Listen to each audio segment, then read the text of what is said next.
Hello students. तो चलो बच्चों, आज जो है एक चैप्टर शुरू कर रहा हूँ। ठीक है, चैप्टर 9 है बच्चों, क्लास 6 के स्टूडेंट्स के लिए। Structure and function of the living organism animals. तो बच्चों शुरू करते हैं इस चैप्टर को। बहुत इम्पॉर्टेंट है ये चैप्टर। और हम लोग बच्चों शुरू करेंगे सेल के साथ। जैसा कि हम लोगों को पता है कि हम लोगों का जो बॉडी है स्टूडेंट्स, वो सेल का बना हुआ होता है। ठीक है ना। Each and every living thing is made up of cells, चाहे फिर वो प्लांट्स हो या फिर एनिमल्स हो। इवन यूनिसेलुलर्स भी सेल्स से बने हुए होते हैं। ऑल माय डियर स्टूडेंट्स, तो सेल क्या है बच्चों? सेल जो है वो एक बेसिक फंक्शन करने वाला एक पार्ट है हमारे बॉडी का, या यूं कहें कि this is the basic building of organisms. ठीक है ना, ऐसा भी कहा जा सकता है।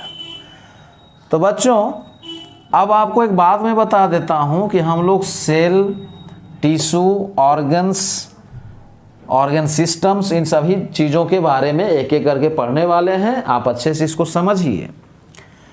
तो ईच एंड एवरी, अब जैसे हम लोगों का बॉडी जो है वो सेल्स से बना हुआ है। In human bodies there are trillions of cells, we can say, not only billion, trillions of sales.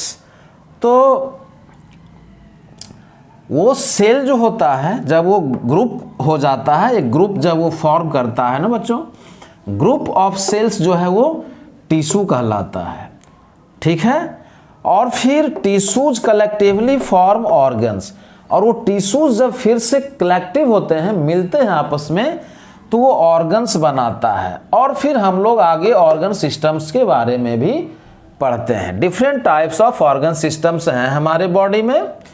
ठीक है बच्चों, हम लोग यहाँ ऑर्गन सिस्टम के बारे में पढ़ेंगे, और उसमें से आज मैंने सेलेक्ट किया है आप सभी बच्चों के लिए डाइजेस्टिव सिस्टम। ये डाइजेस्टिव सिस्टम क्या है, इसको हम लोग एक एक करके देखते हैं, अच्छे से समझते हैं, कैसे इसको हम फाइनलाइज कर सकते हैं बहुत ही अच्छे ढंग से।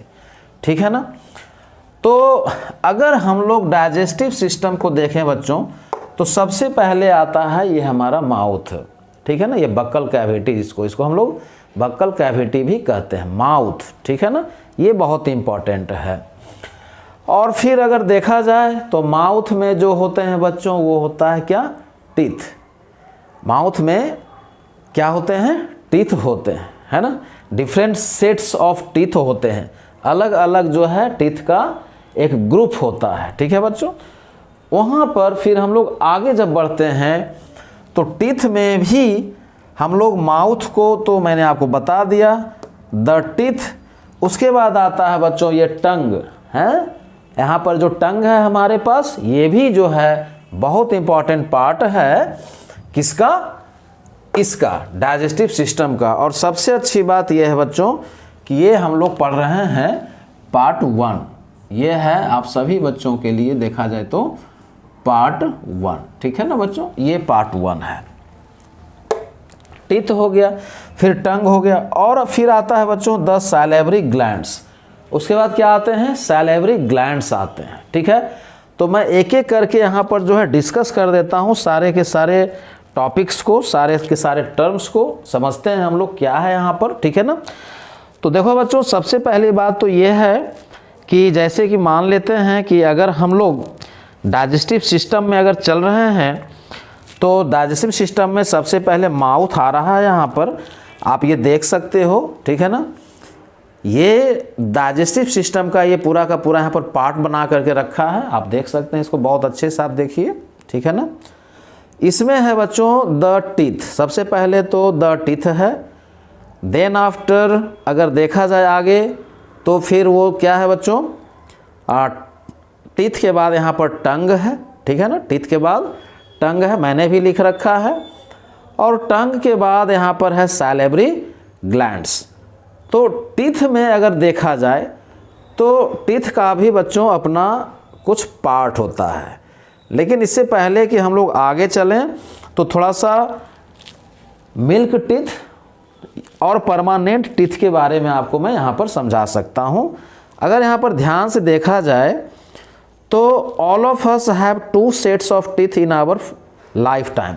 पूरे जीवन में हम लोगों को बच्चों 2 सेट्स ऑफ टीथ हम लोगों को मिलते हैं, जिसमें कि एक सेट जो है शुरू में गिर जाते हैं, टूट जाते हैं, और फिर जो टीथ आता है वो परमानेंट होता है और लाइफ टाइम वो रहता है। ठीक है बच्चों, अच्छी बात है। यहाँ पर हम लोग अगर और आगे अगर देखें, आगे चलें, तो यहाँ पर बताया जा रहा है कि the first set of teeth contains of 20 teeth. ठीक है ना बच्चों, 10 in each of the upper and lower jaw. ये जो ऊपर वाले जो जॉ होते हैं उसमें 10 और नीचे वाले में भी 10, तो इस तरह से 20 टीथ पाए जाते हैं शुरू में। देन आफ्टर, शुरू में क्या होता है कि these appear when a child is in the age of 1 to 2 years. 1 से 2 साल तक का ये बात यहाँ पर किया जा रहा है बच्चों। उसके बाद क्या होता है कि वो मिल्क टीथ जो है वो गिर जाता है, फॉल डाउन हो जाता है, और परमानेंट टीथ आ जाता है वहाँ पर। ठीक है बच्चों, जो कि 32 होते हैं, नंबर्स में 32 होते हैं। अब अगर टीथ को ध्यान से देखा जाए तो यहाँ पर देखते हैं तो टीथ का जो है बच्चों ये डिफरेंट पार्ट्स है, यहाँ पर तुम देख सकते हो। ठीक है ना, सबसे ऊपर में तो जो है वो पार्ट है, क्राउन है वहाँ पर, और उसके बाद कुछ और भी पार्ट्स है यहाँ पर, इसको आप देख सकते हो। ठीक है, तो यहाँ पर जो है स्टूडेंट्स, मैं यहाँ पर ये कहना चाहता हूँ आप सभी लोगों को कि हम लोगों को ये समझना चाहिए कि ये जो टीथ है हमारे पास, ये बहुत इम्पॉर्टेंट होते हैं, और इसके कुछ पार्ट्स भी होते हैं। अगर देखा जाए ध्यान से तो कैनाइन है, इंसीजर है, प्रीमोलर है और मोलर है। तो ध्यान से देखो, ये जो सामने वाला जो टीथ है ना बच्चों, ये सामने का जो टीथ होता है वो क्या होता है, इंसीजर होता है। इंसाइजर भी बहुत सारे लोग इसको बोलते हैं। और यहाँ किनारे में जो है इस तरफ और इस तरफ भी कैनाइन टीथ होते हैं, जो टीयरिंग के काम में आते हैं, टीयर करते हैं किसी चीज़ों को। ठीक है, फिर आता है प्रीमोलर और मोलर्स। तो प्रीमोलर्स और मोलर्स का मेनली जो फंक्शन है बच्चों वो है ग्रिंडिंग करने का। वो क्या करता है, ग्रिंड करता है। ठीक है ना, और ये हो गया टीथ के बारे में।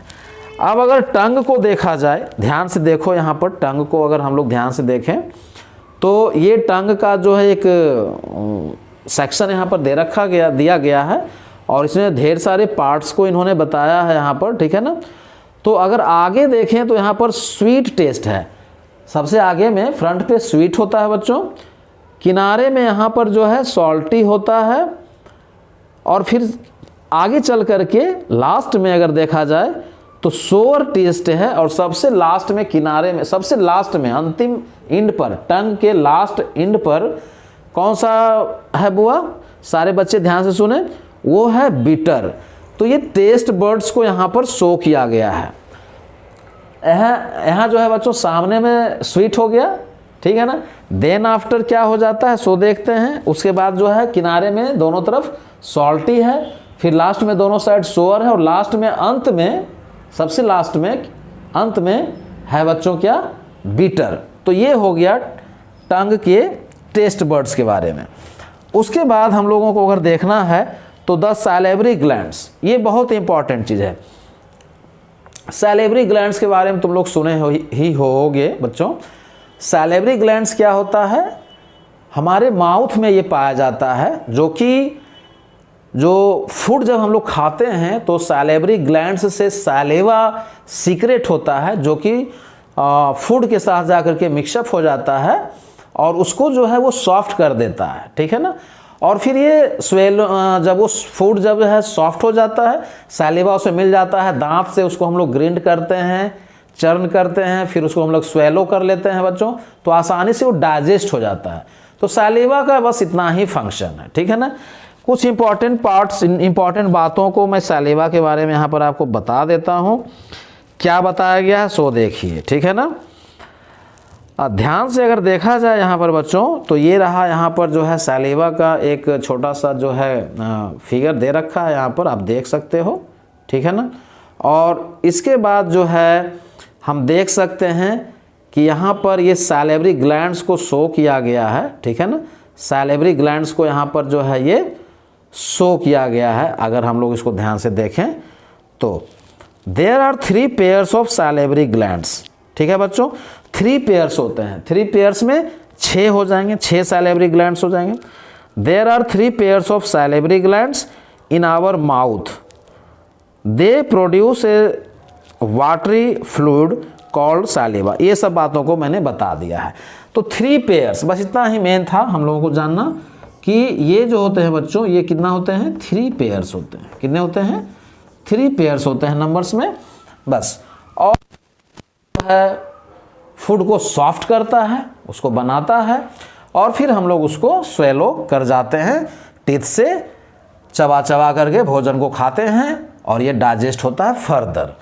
तो डाइजेस्टिव सिस्टम में अभी आगे हम लोगों को अभी और पढ़ना है, नेक्स्ट पार्ट आने वाला है, आप उस पार्ट को भी देखिएगा ज़रूर से। और यहाँ पर ये पार्ट 1 है। तो with these all the wishes that must find out the best marks in your examination, and thank you all of you.